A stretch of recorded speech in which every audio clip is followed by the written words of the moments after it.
In Chapter 14, we're going to talk about developing and pricing goods and services, which is really going to be important as you go through the project, the business canvas model project, when you try to develop your pricing for your whatever good and services you might be using for that project. In Chapter 14, we have 7 learning objectives. The first is to describe a total product offer. Second, identify the various kinds of consumer and industrial goods. 3, summarize the function of packaging. 4, contrast brand, brand name, and trademark and show the value of brand equity. 5, explain the steps in the new product development process. And 6, describe the product life cycle. And finally, number 7 is to identify various pricing objectives and strategies. In Chapter 14, on page 359, there is an article about getting to know Katrina Lake, who founded Stitch Fix, and how she ended up opening a company like Stitch Fix when she always thought she was going to be a doctor. So take a look at that in the book. It's a pretty interesting read. As you can imagine, value is important in product development and the total product offer. A good quality at a fair price. And then according to the American Marketing Association, value is the foundation of marketing.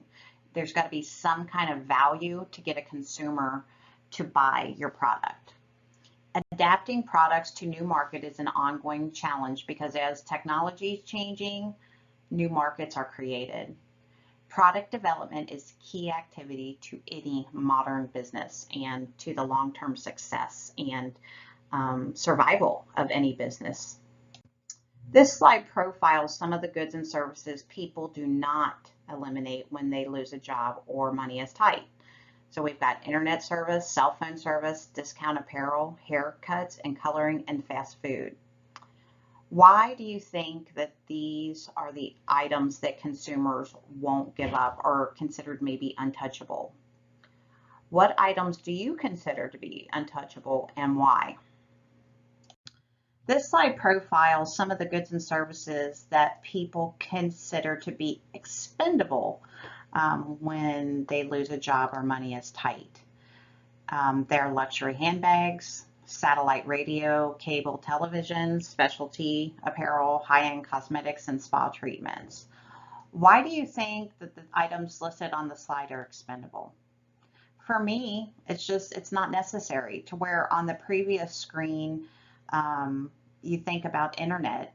You can't get rid of your internet because you need the internet to look for a job or to potentially find new ways to make additional income. Cell phone service, a lot of people don't have home telephones anymore, so cell phones really, to them, are not something they're going to touch.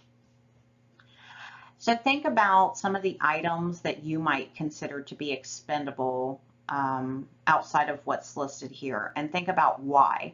So when the marketing team looks at items to sell during times where maybe the economy isn't so great, think about why consumers might consider these still an option. So I used to have a friend that worked in HR at McDonald's, and I always thought, well, when the economy's bad, all restaurants would suffer. But it's just the opposite with McDonald's. McDonald's actually, during economic downturns, does better because it's considered a cheaper version of going out to eat versus going to a place maybe like Longhorn or Jeff Ruby's, or some more expensive place, which is why they might do a little bit better. There's a quick read on page 361 of your text about becoming an Insta-worthy bridesmaid. Take a look at it. Pretty interesting read on how some people find value in companies like this and what they actually do in order to make bridesmaids' dresses affordable and fashionable.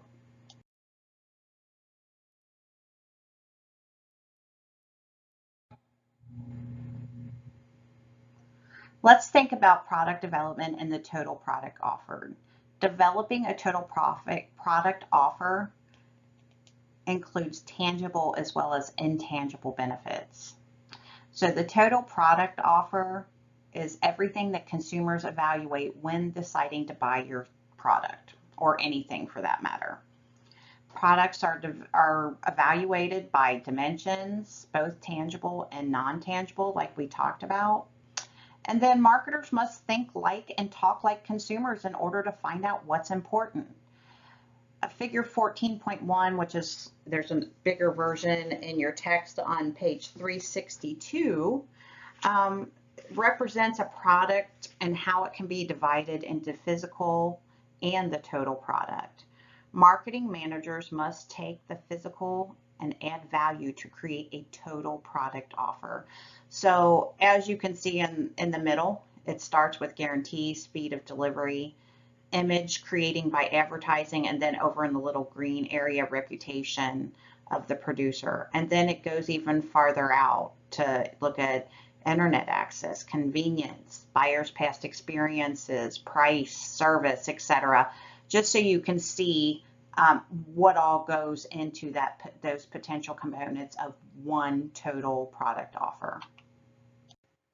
This slide talks about product innovation during the Great Depression. The late 20s and 30s are associated with the Great Depression, but the period was also one of great product innovation. The items on the slides were invented during the Great Depression. These were 1929 electronic razors, 1930 car radios, 1930 also supermarkets, 1933 chocolate chip cookies, and finally 1933 laundromats.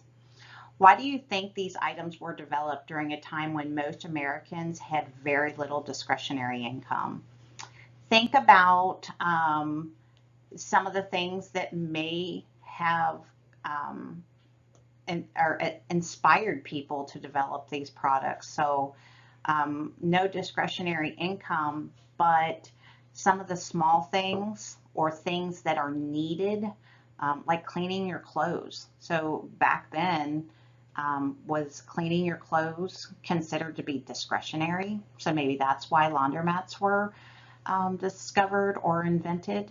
Supermarkets.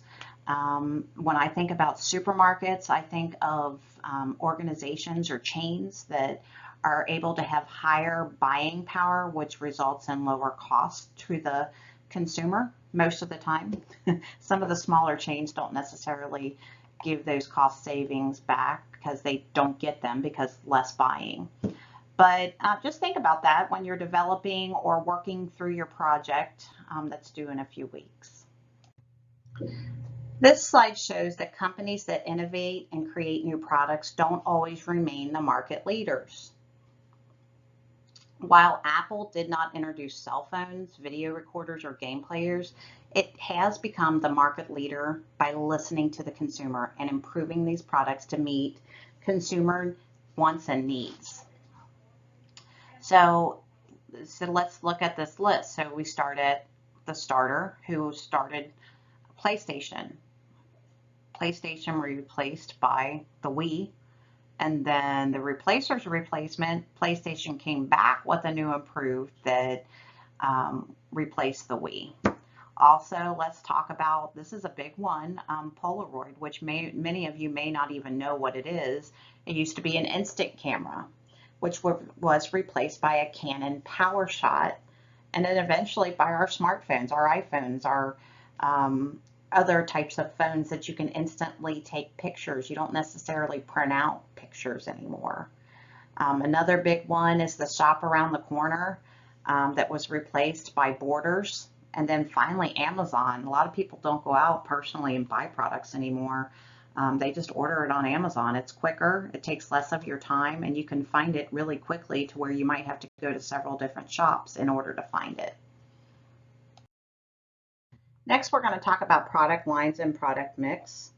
Companies don't usually just sell one product. A product line is a group of products that are physically similar or intended for a similar market. They usually face similar competition. In one product line, there may be several competing brands. So the example on the screen is Coca-Cola. They offer their main drink, which was Coca-Cola, but eventually started offering Diet Coke, which is less calories, Coke Zero, again, less calories, or Cherry Coke, which is a different flavor of Coke. And they also offer bottled water as well. It's all within the drink product line. So let's talk about product mix. So, which is just a combination of product lines offered by the manufacturer. So P&G, or Procter and Gamble, is one that has a huge product mix. Some of the different kinds of products they offer are toothpaste, cosmetics, diapers, batteries, and bars of soap. You can get some more ideas of the different products they offer by going to www.pg.com and look under the Our Brands tab if you're interested. Product differentiation is the creation of real or perceived product differences. Actual product differences are sometimes quite small. So marketers must use a creative mix of branding, pricing, advertising, and packaging that are called value enhancers to create a unique, attractive image. Marketing different classes of consumer goods and services include convenience goods services, which are the products the consumer wants to purchase frequently with a minimum of effort, like candy, gum, milk, snacks, etc. One store that sells mostly convenience goods might be Speedway or 7-Eleven. There's also what's called shopping goods and services. These are products the consumer buys only after comparing value, quality, price, and style from a variety of sellers. The Target is one of those stores that sells mostly shopping goods. Location, brand awareness, and image are important with marketing convenience goods and services. The brand name, price, and quality differences are important in marketing shopping goods and services. Next on product differentiation is specialty goods and services, which are consumer products with unique characteristics and brand identity.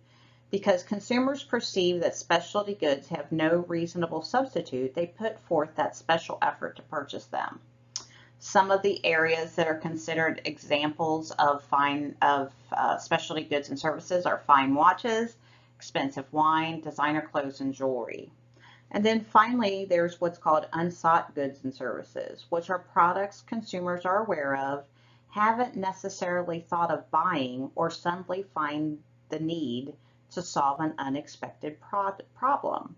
They include emergency car towing, burial services, and insurance. Purchasers of specialty goods and services are brand insistent and refuse to accept substitutes. Unsought goods and services often rely on personal selling or specialty advertising. Specialty goods aren't just for humans. People are doting on their pets more than ever. This list shows just a few things you could buy for your best friend. The one that I see here of a specialty good is doggy day camp or in-home pet care. I have a friend at work that takes her 3 dogs to pet daycare every day just to make sure they're looked over and taken care of. Another thing that I see here is monthly gifts from BarkBox. So that way you're getting something new for your dogs all the time.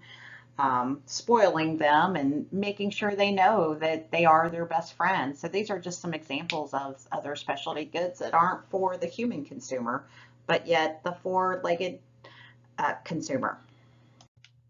To give a further example of classification of consumer goods, a beauty rest mattress would be considered a shopping good.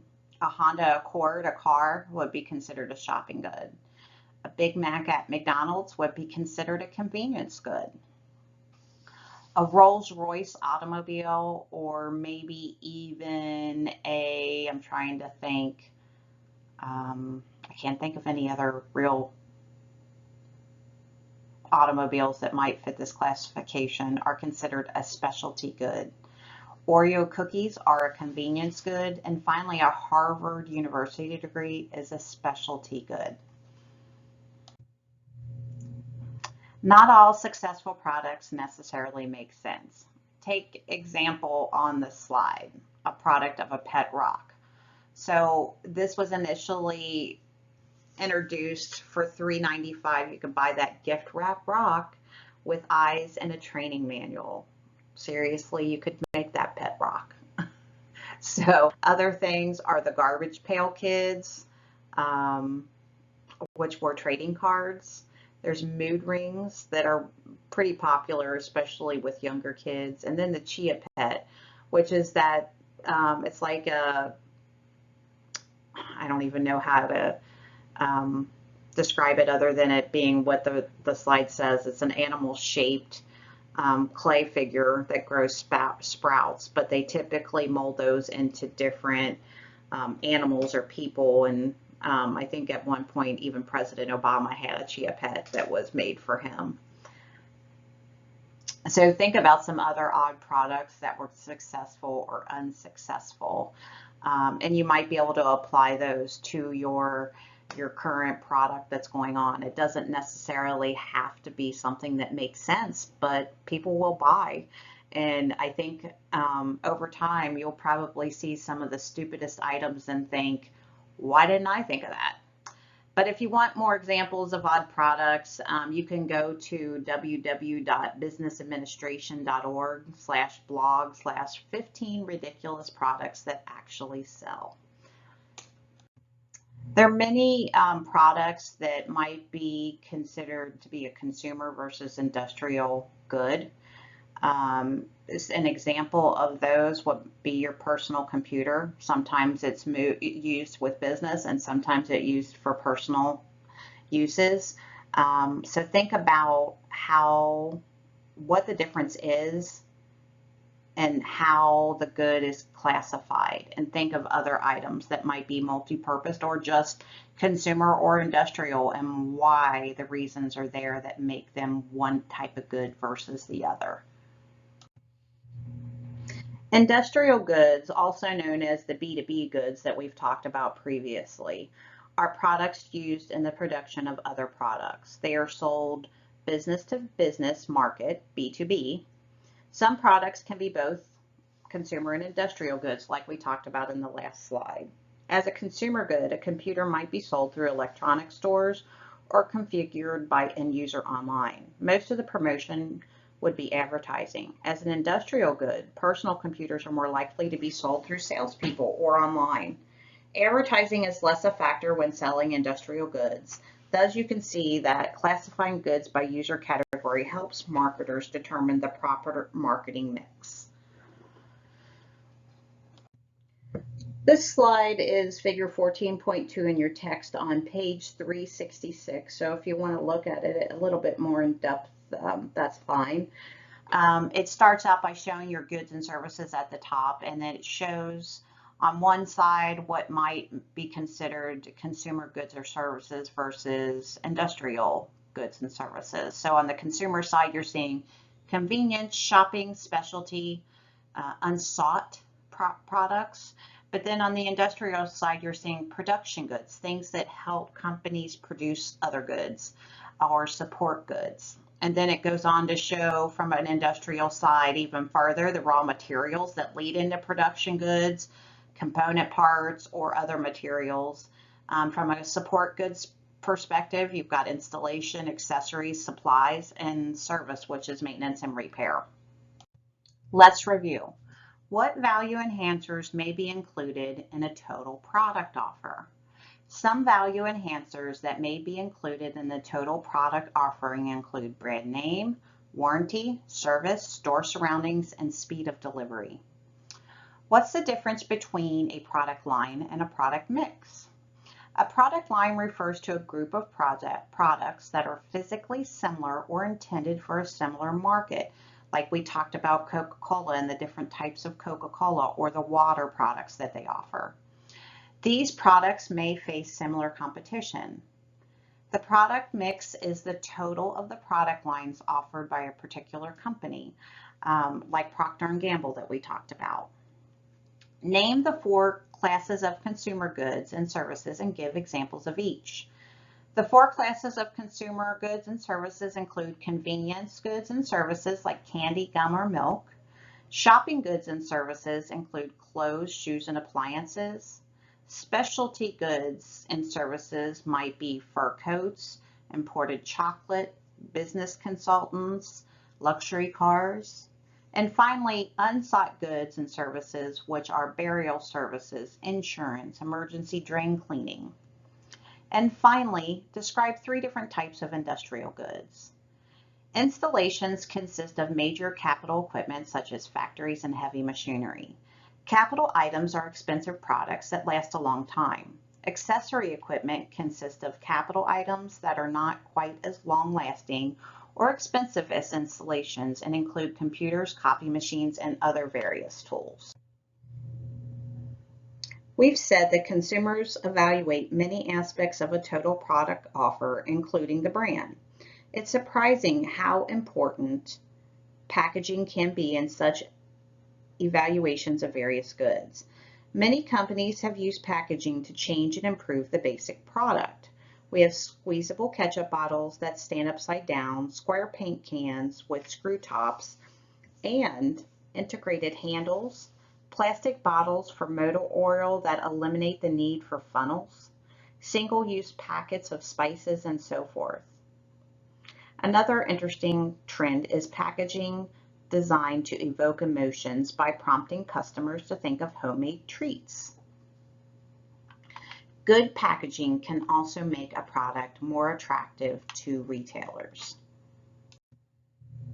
So as we talked about on the last slide, packaging makes the products more attractive to retailers and also the consumer.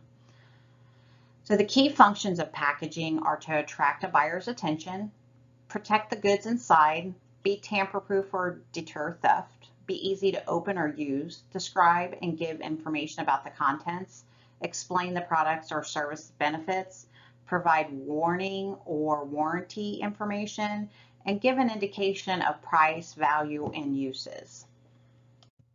So as we talked about in the previous slide, packaging innovation gets the really gets the attention of the retailers and the buyers, as well as gives information as to why you should purchase the product.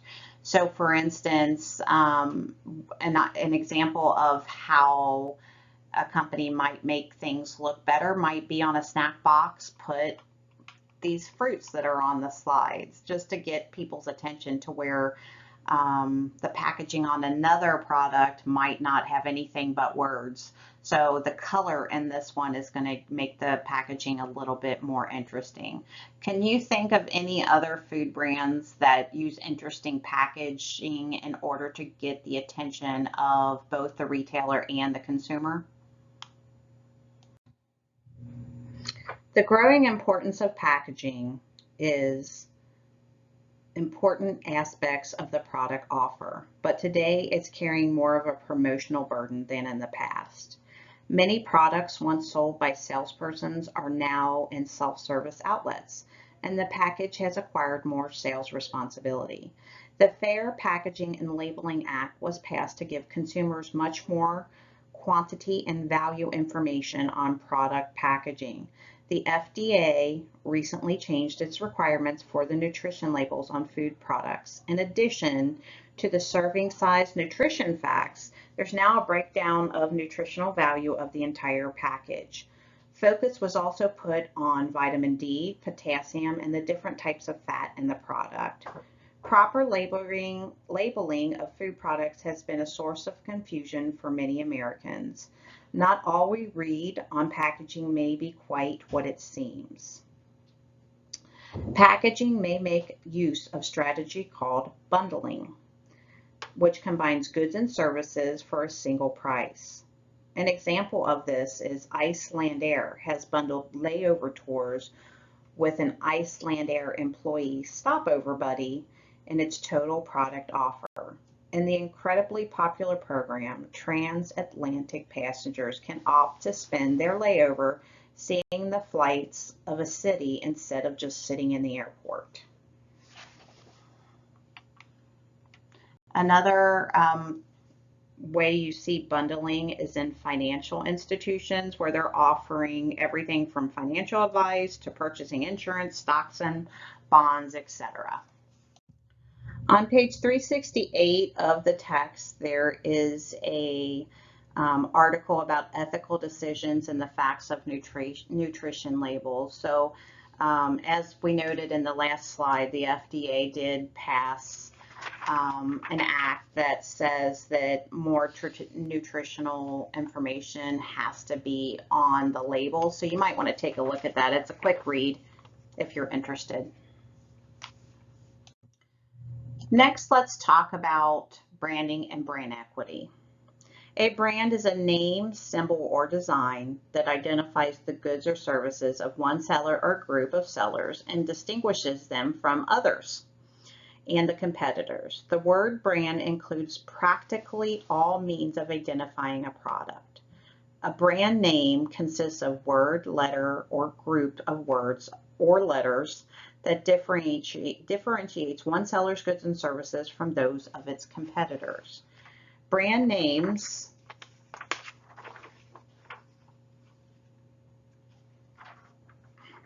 you may find similar include Red Bull, Sony, Campbell's, Levi's, GE, Budweiser, etc. A trademark is a brand that has exclusive legal protection of both its brand name and its design. Trademarks like McDonald's Golden Arches are widely recognized and helps consumers represent the company's reputation and image. So if somebody else used that trademark reputation and image, it could damage McDonald's. So that's why they have a legal trademark that protects them from other competitors using it. And if they did use their trademark, then there's legal implications involved. There's also another article on page 370 of your text called What's in the Name, and it goes on to talk about products that are reaching beyond our borders, like Oreos, and talks about different products that have brand names that are global. Product names are not decided on lightly. Many companies seek professional advice regarding corporate identity. So when we think about Amazon, let's think about why Jeff Bezos picked that name. He said that he wanted the name to be near the top of the alphabet list. Simply. Spotify, the words spot and identify were mashed together. And the last one I'm going to kind of quote is Skype. The original name was Sky Peer to Peer, which was shrunk down to Skyper, and then finally to Skype. So there's a big process that goes into the name game. And as I said originally at the beginning of the slide, that sometimes it's important to get professional advice because, you know, these professionals, consultants that look at the aspects of a name may be able to see what you pick in a different light, which might be able to pull out potential negative things that might deter your consumers from buying your product. When deciding how to pick a name, you need to think about something that's catchy, something that's short and sweet, something that is easy to remember. It doesn't necessarily have to be clever, and something that your customer is really going to call your product or your company. You need to test your ideas just to see how certain people might perceive them or recognize, and then start using the name as much as possible just to see if that name begins to get recognition. Generating brand equity and loyalty is really important. A major goal of marketers in the future will be to reestablish the notion of brand equity. Brand equity is the value of a brand name and associates symbols.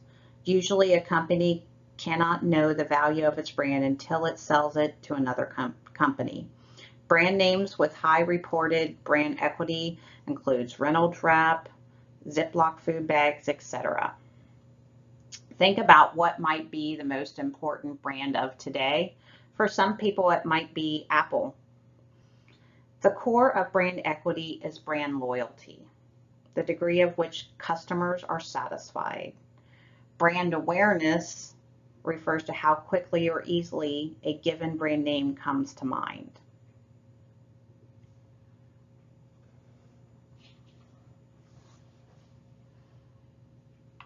Some brand categories are manufacturing brands, dealer brands, generic goods, and knockoff goods. This slide lists the 10 most valuable brands according to Forbes magazine in 2019. At the top, we have Apple at $241 billion value. Google is close second at $207 billion. Then if we drop down to Facebook at $70 billion, drop down to Coca-Cola at $64 billion, then down to Samsung at $50 billion, and finally McDonald's at a $46 billion value. As you can see, 6 of the most valuable brands are tech companies. This slide represents the origin of car symbols. How important is the name and symbol of a product? What aspects should be considered in the naming? You might suggest that the name of a product is very important because it represents your company, tells the consumer what the product is, and it should mean something. Given that there's so many models of cars in so many different countries, naming cars becomes a very complex process. Should only one name be used in all countries or different names for the same model in different countries? Something to think about. So on this list, we've got Volvo, which is the symbol for iron. A Lamborghini, company's founder's zodiac sign was Taurus. So the Volkswagen, it was a product of an office contest. So it's just interesting the way they all come about. And finally, the Porsche. It's the coat of arms for city and state headquarters. There are 6 rules for branding, and I think we've talked about this similarly in other forms of marketing. But first one is keeping it simple. Don't just improve or reinvent your sector. Embrace big ideas. Use strong symbols for customers to easily identify and give customers a reason to seek out your company. And then communicate regularly with your customer base. In any form of business, communication is important. Brand awareness refers to how quickly or easily a given brand name comes to mind when someone mentions a product category. Advertising helps build strong brand awareness. Established brands like Coca-Cola and Pepsi are usually among the highest in brand awareness. Perceived quality is an important part of brand equity. A brand that's perceived as having better quality than its competitors can be priced accordingly. The key to creating a perception of quality is to identify what customers want or look for in a high quality product, and then use the information in every message the company sends out.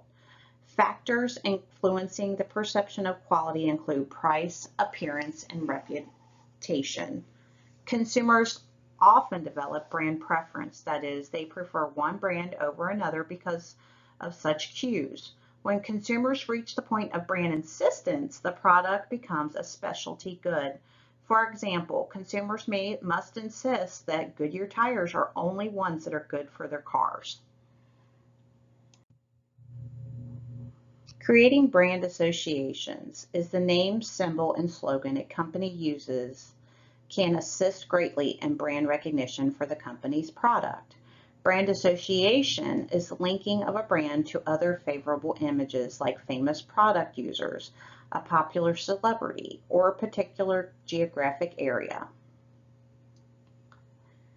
With brand management, a brand manager has direct responsibility for one brand or product line and manages all the elements of its marketing mix, product, price, place, and promotion.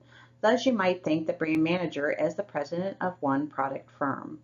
One reason many large consumer product companies create this position was to have great control over new product development and product promotion. Let's review. What 7 functions does packaging now perform? The functions packaging performs include attracting the buyer's attention, protecting the goods inside, be easy to open, describe and give information, explain benefits of the goods inside, provide information on warranties, warnings, and consumer matters, and finally, give some indication of price, value, and uses. Next, what's the difference between a brand name and a trademark? Brand name consists of a word, letter, or group of words or letters that set it apart from other goods and services. A trademark is a brand that has exclusive legal protection for both its brand name and design. Next, can you explain the difference between a manufacturer's brand, a dealer brand, and a generic brand? A manufacturer's brand represents manufacturers that distribute their products nationally, such as Xerox or Dell. A dealer brand is often referred to as a private label and will not carry the manufacturer's name, but rather carries the name of a distributor instead. For example, Kenmore is a dealer brand sold by Sears. A generic brand is the name of the entire product category. Finally, what are the key elements of brand equity? Brand equity is the value of the brand name and associated symbols. The element of brand equity includes brand loyalty, awareness, and association. The odds a new product will fail are high. Not delivering what is promised is a leading cause of new product line failure. Other causes include getting ready for marketing too late, poor positioning, too few differences from competitors, and poor packaging. On the slide, figure 14.3, also in your text on page 372, it's a little bit bigger in your text. It shows the new product development for producers and how it consists of 6 stages. Those 6 stages are after the idea generation, you've got product screening, product analysis, development, testing, and commercialization of the product. Product screening reduces the number of new product ideas a firm is working on at any time, so it can focus on the most promising. Screening applies to criteria to determine whether the product fits well with the present products, has good profit potential, and is marketable. Product analysis is after the product screening comes product analysis, or making cost estimates, sales forecasts to get a feeling of the profitability of new product ideas.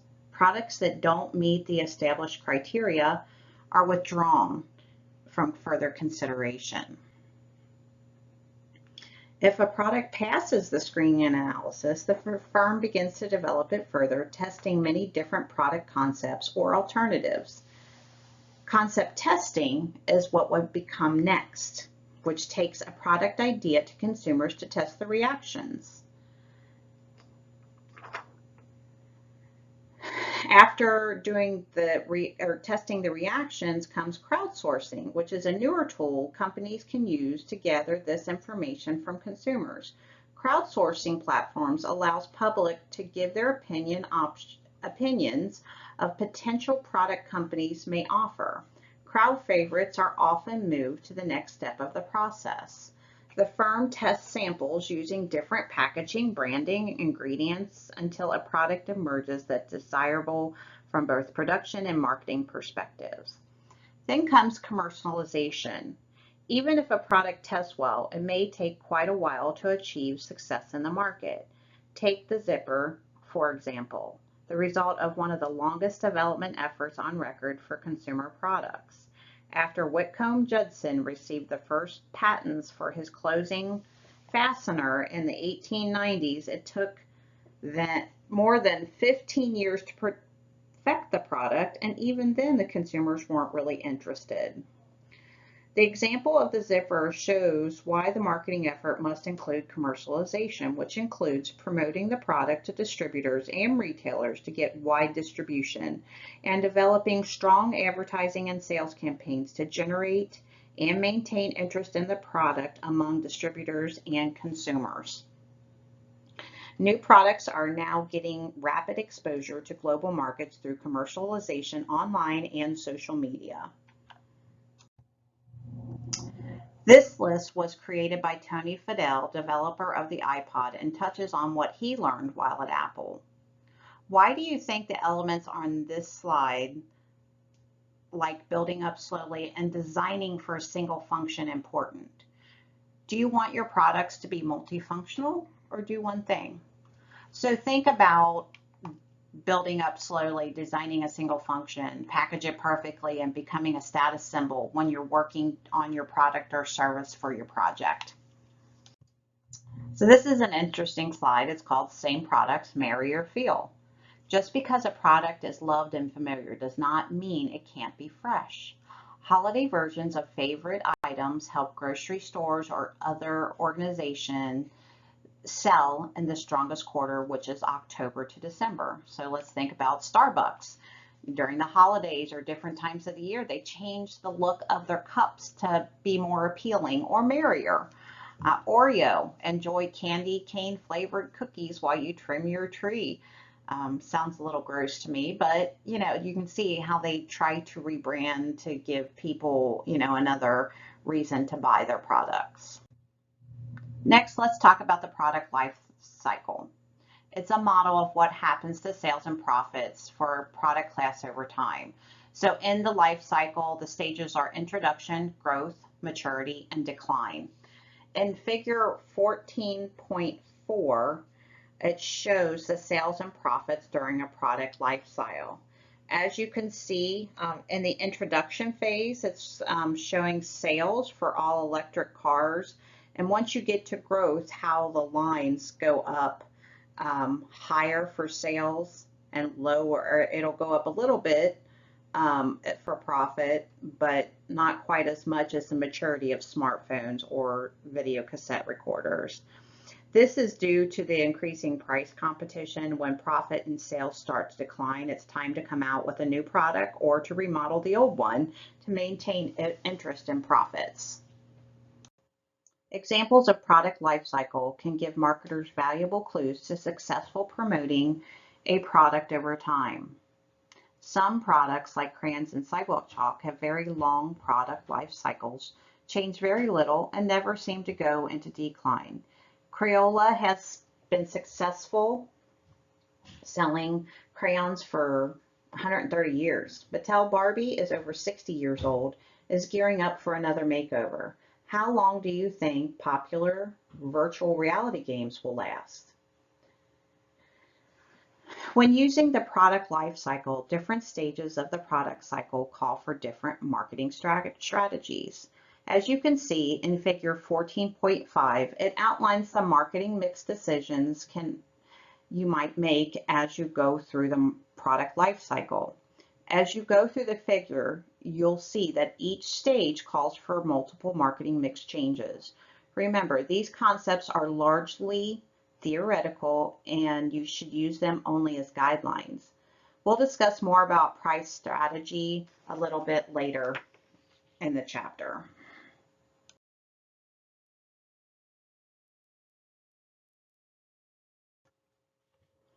Figure 14.6 on the screen shows in theory what happens to small volumes, profits, and competition during the product life cycle.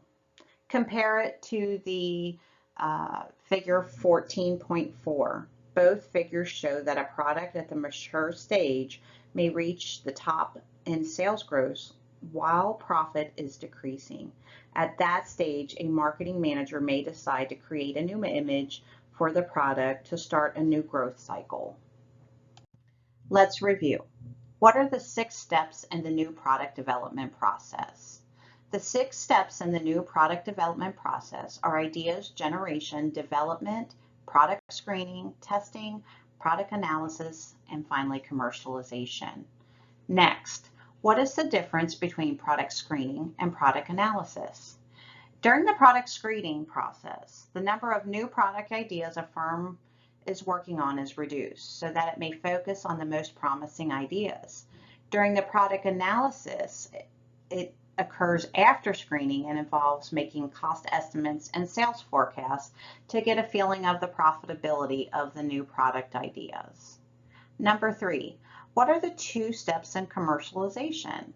The two steps are involving promoting the product to distributors and retailers and the development of strong advertising and sales campaigns. And finally, in this review, let's talk about the theory of product life cycle. The product life cycle is a theoretical model that explains what happens to sales and profit for a product over a particular period of time. The model has 4 stages: introduction, growth, maturity, and decline. And you can see that it's in the previous figures that talks a little bit more about that. Next, we've now hit our 7th objective, which is identify various pricing objectives and strategies. So next we're going to talk about competitive pricing. Pricing is so important to marketing and the development of total product offers that it has been singled out as one of our 4 P's in the marketing mix, along with product, place, and promotion. It's one of the most difficult of the 4 P's for a manager to control. However, because price is such a critical ingredient in consumer evaluations of the product. In this section, we'll explore price both as an ingredient of the total product offer and a strategic marketing tool. Pricing objectives is a firm may have several objectives in mind when setting pricing strategies. When pricing new health meal offerings for Harvest Goal, we want to promote the product's image. If we price it high and use a right promotion, maybe we can make it the BMW of farm-to-table meals. A firm may have several pricing objectives over time, and it must formulate these objectives clearly before developing overall pricing strategy. Popular objectives include the following: achieving a target return on investment of profit. Ultimately, the goal of marketing is to make a profit by providing goods and services to others. Next, building traffic. Supermarkets often advertise certain products at a below cost to attract people into the store. These products are called loss leaders. The long-run objective is to make profits by following short-run objectives of building customer base. Next, achieve a greater market share. One way to capture a larger part of the market is to offer low prices, low finance rates, low lease rates, and rebates. Next, creating an image. Certain watches, perfumes, and other socially visible products are priced high to give them an image of exclusivity and status. And finally, further social objectives. A firm may want to price a product so low so people with little money can afford it. The government often subsidizes the price of farm products to keep basic necessities affordable. One strategy many students have experienced but may not fully understand is a loss leader. This strategy is often used around Thanksgiving holiday when grocery stores often sell customers turkeys for much less than their actual cost in an effort to attract consumers into the store. This leads to more traffic and sales of other products. I know that at my company, we have products that are considered loss leaders. So as I've mentioned probably in previous slides or even chapters, the company I work for does a lot of research regarding drugs and that are used for very serious illnesses, as well as different devices that are used for healthcare. In order to get where we're really producing the service that we use that is really giving us the biggest profit, we have consulting that we do, which helps our customers get things approved through the FDA in order to get it to the testing phase, which is where we do a lot of our work that generates the best profit. So even though in the consulting phase we're not making much money and sometimes we lose it, we're actually finding that once we help our customer achieve what they need in order to start testing the product, they a lot of times will come back to us for that next step in getting their product to market. So that's just another example of that loss leader. Let's talk about cost-based pricing. Producers often use cost as a primary basis for setting a price. They develop an elaborate cost accounting system to measure the production costs, which include materials, labor, and overhead, and add in a margin of profit and come up with a price. Picture the process in terms of producing a car. You add up all the various components, engine parts, bodies, tire, radio, camera, etc., and add a profit margin and come up with the price. The question is whether the price will be satisfactory to the market as well. In the long run, the market, not the producer, determines what the price will be. Pricing should take into account costs, but it should also include expected costs of product updates, marketing objectives for each product, and competitor prices. Demand pricing is unlike cost-based pricing. Target costing is demand-based. That means we design a product so it not only satisfies the customers, but also meets the profit margins we've set. Target costing makes the final price an input to the product development process, not an outcome of it.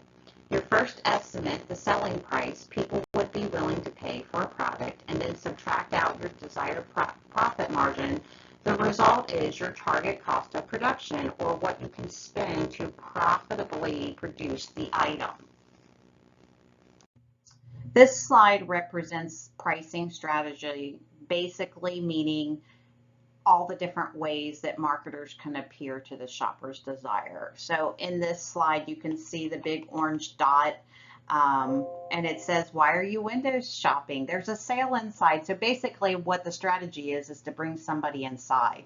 So the strategy of pricing is being on sale, even though it may not be as low a price as the consumer might think, it's still considered on sale if the retailer lowers the price a little bit. And for some people, just a little bit is enough to get them through the door and purchase a product.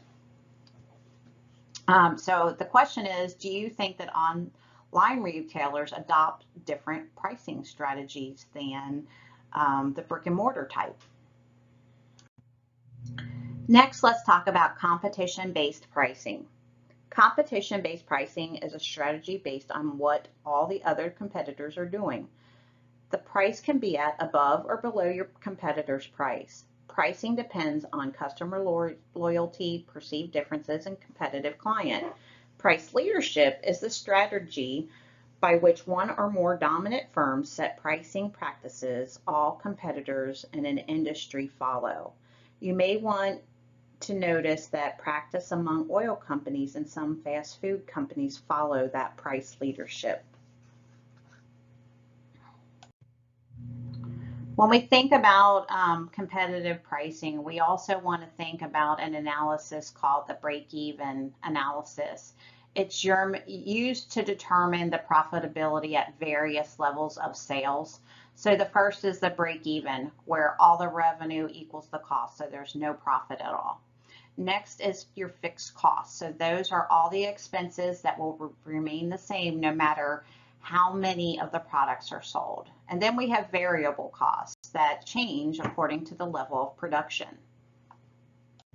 So this slide shows the formula for the break-even analysis. So as you can see, total fixed cost divided by price of the unit minus variable costs even that break-even point. If you have a fixed cost of $200,000, a variable cost of $2 per item, and then you sell the product for $4 each, what would your break-even point be? It would be 100,000 items. So there's other competitive pricing strategies that we haven't talked about in detail. One's called the skimming price strategy, which is one that Apple introduced with the iPhone on their pricing strategy. And then there's also penetration strategy, which is when a product is priced low just to attract a new customer, to get them away from the competition. And then there's the everyday low pricing, which is one that Walmart uses effectively with their everyday low prices to dominate their sector or the retail sector. Some other pricing strategies we haven't talked about yet are the high-low pricing strategy. That's a pretty common strategy used by department stores and retailers. It's where they take regular prices higher than at stores, everyday low prices, but during special sales, they're lower. The problem with such pricing is that it encourages consumers to wait for sales, thus cutting the profits.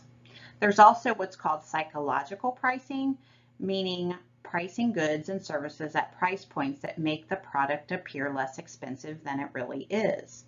A house might be priced at $299,000 because that sounds like a lot less than $300,000. Gas stations a lot of times use this psychological pricing as well. We've talked about this as a part of pricing strategies where some products are priced high just to create the image of exclusivity or desirability. So an example of that would be a Jimmy Choo shoe that falls into that category. Can you think of other things that might fall into this?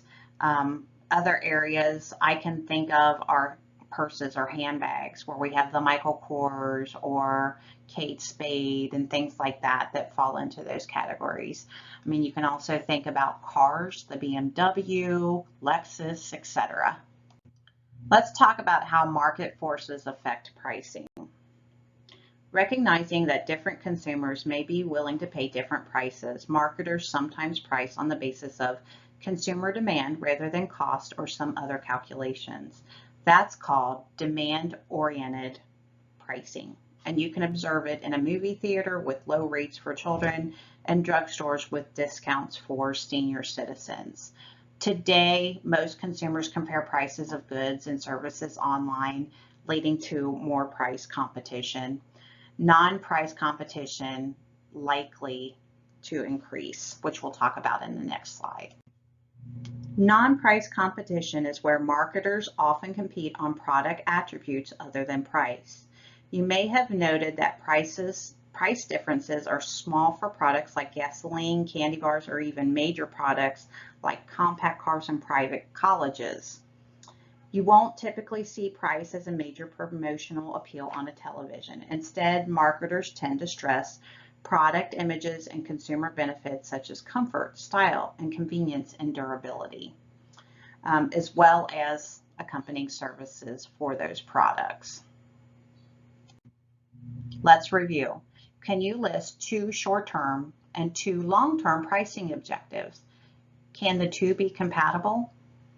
Short-term pricing objectives include loss leaders and is designed to build traffic as well as achieving greater market share.